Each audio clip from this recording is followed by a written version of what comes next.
જોઈ રહ્યા છો વીટીવી ન્યૂઝ. હું છું આપની સાથે વત્સલ. બુલેટિનની શરૂઆત કરીએ જેતપુરથી. જેતપુર પાલિકાની ચૂંટણી પહેલા ભાજપમાં ભડકાના એંધાણ. ઉમેદવારી ફોર્મ ભરવાના છેલ્લા દિવસે ભાજપમાં સર્જાયો અપસેટ. ભાજપના પૂર્વ પ્રમુખનું મેન્ડેટ ન આવતા ભાજપમાં ભડકો થયો છે. સુરેશ સુખરેલિયા ઉમેદવારી ફોર્મ ભરી દીધા બાદ મેન્ડેટ ન આવ્યું તો પ્રદેશમાંથી જાહેર કરેલા ઉમેદવારોના નામમાં પણ મેન્ડેટ ન આવ્યું. પ્રદેશમાંથી વોર્ડ નંબર 10 અને 11 માટેના ઉમેદવારોના નામ નથી. સવારથી મેન્ડેટ માટે રાહ જોવાઈ રહી હતી. ધારાસભ્ય જયેશ રાદડિયા પણ સવારથી મામલતદાર કચેરીએ હાજર હતા. જયેશ રાદડિયાએ પણ મેન્ડેટ માટે પ્રદેશમાં ફોન કર્યા છતાં પરિણામ શૂન્ય આવ્યું.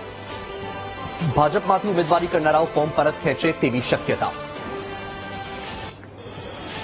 તો આપણે જણાવી દઈએ કે એક તરફ સ્થાનિક સ્વરાજ્યની ચૂંટણીની જાહેરાત થઈ છે અને તેની વચ્ચે જેતપુર પાલિકાની ચૂંટણી પહેલા ભાજપમાં ભડકાના એંધાણ. વધુ માહિતી મેળવીએ સંવાદદાતા વિક્રમસિંહ ફોન લાઈન પર છે. વિક્રમસિંહ, જેતપુર પાલિકાની ચૂંટણી પહેલા ભાજપમાં ભડકાના એંધાણ જોવા મળી રહ્યા છે. મેન્ડેટ ન મળ્યું, શું માહિતી એ દિશામાં?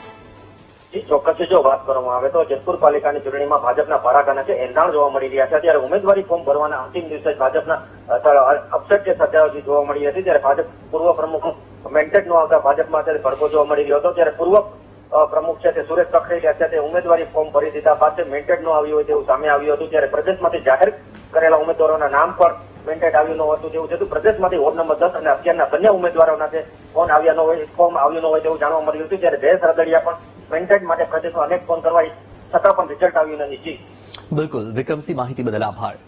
તો ભાજપમાં ભડકાના એંધાણ જોવા મળી રહ્યા છે. જેતપુરમાં સવારથી મેન્ડેટ માટે રાહ જોવાઈ રહી હતી અને આખરે મેન્ડેટ ન મળ્યું. જયેશ રાદડિયાએ પણ ફોન કર્યો પરંતુ પરિણામ શૂન્ય આવ્યું. ધારાસભ્ય જયેશ રાદડિયા પણ સવારથી મામલતદાર કચેરીએ જ હાજર હતા.